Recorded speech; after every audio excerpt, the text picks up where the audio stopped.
Let's go back to the beginning.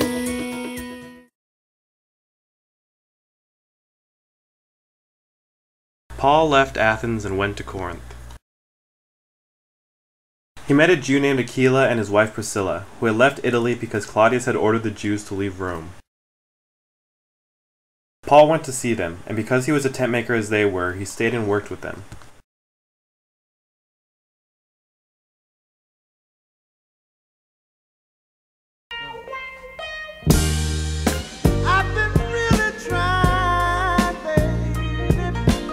Every Sabbath he reasoned in the synagogue, trying to persuade Jews and Greeks.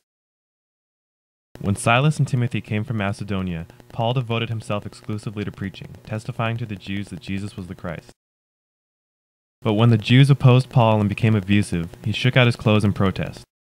No way! Your blood be on your own heads. From now on I'm going to the Gentiles. Then Paul left the synagogue and went next door to the house of Titius Justus, a worshipper of God. Crispus, the synagogue ruler, and his entire household believed in the Lord, and many Corinthians believed and were baptized. One night the Lord spoke to Paul in a vision. Do not fear. Keep speaking and do not be silent. I am with you, and no one is going to harm you, because I have many people in this city. So Paul stayed for a year and a half, teaching them the word of God. While Gallio was proconsul of Achaia, the Jews made a united attack on Paul and brought him into court.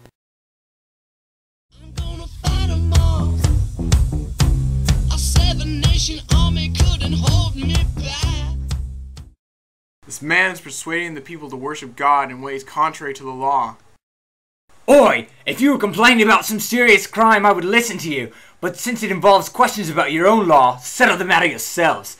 I will not be a judge of such things. So he ejected them from the court.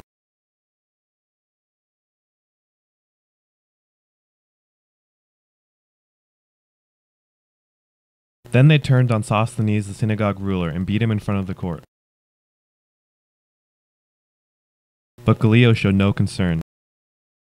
Paul stayed in Corinth for some time. Then he left the brothers and sailed for Syria with Priscilla and Aquila. Before he sailed, he had his hair cut off because of a vow he had taken.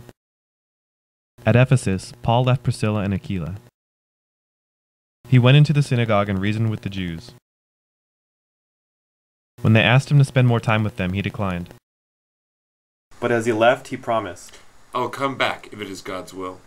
Then he set sail from Ephesus. When he landed at Caesarea, he greeted the church there and then went down to Antioch. After that, Paul traveled throughout the region of Galatia and Phrygia, strengthening the disciples. Meanwhile, a Jew named Apollos from Alexandria came to Ephesus. He was a learned man with a thorough knowledge of the Scriptures. He spoke with great fervor and taught about Jesus accurately, though he knew only the baptism of John. When Priscilla and Aquila heard him, they invited him to their home and explained to him the way of God more adequately. When Apollos wanted to go to Achaia, the brothers encouraged him and wrote to the disciples there to welcome him.